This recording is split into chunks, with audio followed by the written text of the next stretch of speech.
So, today we are going to be working with algebra problems using algeblocks. The yellows represent our x's, and the greens represent our units that we'll be adding. So the equation we have is 2x plus 5 equals negative 7. So first off, we're going to get the x's all by itself on one side. So we're going to counter a positive, we're going to add a negative to it. So we're going to take 5, and those 5 cancel out. And then we're going to add negative 5 to the negative 7. So now we have negative 12 on one side. Split up the 2, and then you break these into even groups.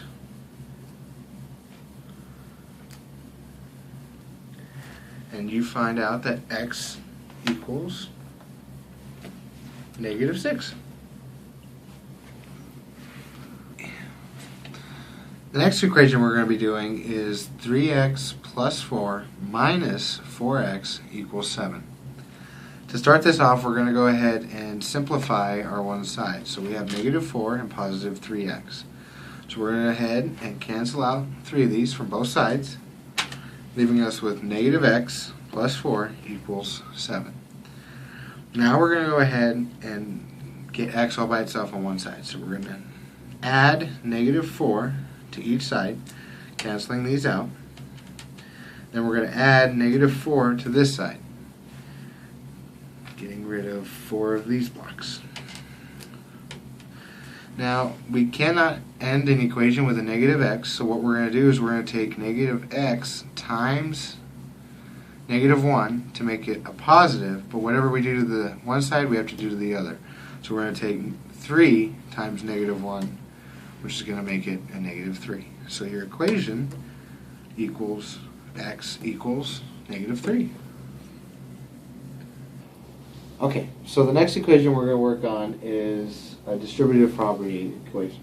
So we have 2 parentheses 5 minus 2x parentheses equals 18 minus 3x. So we're going to go ahead and distribute the 2 into the parentheses. So we're going to have 2 sets of 5 and 2 sets of negative 2x equals 18 minus 3x. So this is what it's going to look like down here. So we have the negative 2 sets of 2 and the positive 2 sets of 5 equals 18 minus 3x. So the first thing we're going to do is we're going to add positive 3 to this side, and then we're going to go ahead and take those away and then add a positive 3 to this side. Now we're going to go ahead and simplify, so we're going to take 3 negatives and 3 positives, which cancel each other out, leaving us with negative x plus 10 equals 18. Next step is we're going to get x all by itself, so we're going to go ahead and add a negative 10. So we're going to add